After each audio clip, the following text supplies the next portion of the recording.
जाने कैसे मानव में इस तरह की पछता जाग रही, गलियों गलियों के बीच बिना कपड़ों के नारी भाग रही। बस एक दिन की ही बात नहीं, यह किस्सा बरस पुराना है।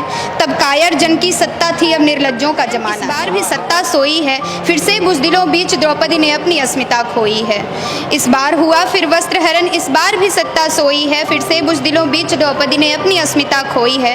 ना जाने कैसे मानव में, ना जाने कैसे मानव में इस तरह की पछता जाग रही, ना जाने कैसे मानव में इस तरह की पछता जाग रही, गलियों गलियों के बीच बिना कपड़ों के नारी भाग रही। गलियों गलियों के बीच बिना कपड़ों के नारी भाग रही। क्यों हर फसाद हर मसले में, क्यों हर फसाद हर मसले में नारी को बीच में लाते हो, क्यों हर फसाद हर मसले में नारी को बीच में लाते हो। धिक्कार तुम्हारे पौरुष पर, तुम यह रास्ता अपनाते हो, धिक्कार तुम्हारे पौरुष पर, तुम यह रास्ता अपनाते हो। बस एक दिन की ही बात नहीं, बस एक दिन की ही बात नहीं, यह किस्सा बरस पुराना है।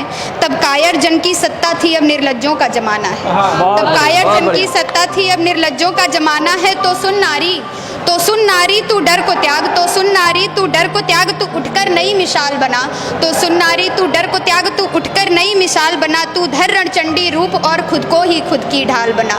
तू धर रणचंडी रूप और खुद को ही खुद की ढाल बना। तू जिस दिन पाप पे हावी हो, तू जिस दिन पाप पे हावी हो, पापी के प्राण निकालेगी। तू जिस दिन पाप पे हावी हो, पापी के प्राण निकालेगी। फिर किसी नीच की पीढ़ी भी तेरी इज्जत नहीं उछालेगी, फिर किसी नीच की पीढ़ी भी तेरी इज्जत नहीं उछालेगी। मुझे ऐसा लगता है कि नेहा सिंह राठौर, अनामिका जयनंबर, तमाम लोग फेमस हो जाते हैं राजनीतिक गाना गा के, जैसे कि यूपी में काबा और यूपी में बाबा। लेकिन यकीन मानिए जब इस तरीके की घटनाओं के ऊपर जब लाइनें आती हैं और उसको सुनकर जब रोंगटे खड़े हो जाते हैं ना, तब यकीन होता है कि असल में असली कवित्री ये हैं।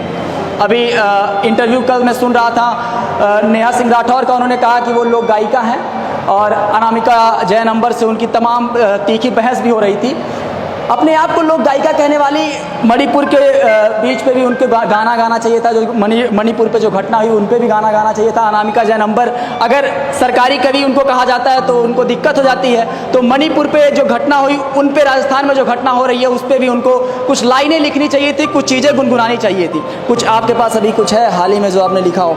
जी, मैंने एक बच्चे पे लिखा। मेरे मोहल्ले में सब्जी बेचने आया करते थे एक अंकल, उनकी सडनली डेथ हो गई। फिर आगे का वाकया सुनाती हूँ कि 2 जून की रोटी को वह सब्जी बेच रहा, उनका लड़का था, अभी 8th में पढ़ता है। मैंने लिखा कि जो 2 जून की रोटी को वह सब्जी बेच रहा, देखो उसको क्या क्या नहीं कर रहा। 2 जून की रोटी को वह सब्जी बेच रहा, देखो उसको क्या क्या नहीं कर रहा। जिम्मेदारियां निगल गई उसका बचपन, जिम्मेदारियां निगल गई उसका बचपन, सिर पर परिवार का बोझ उठाए चल रहा।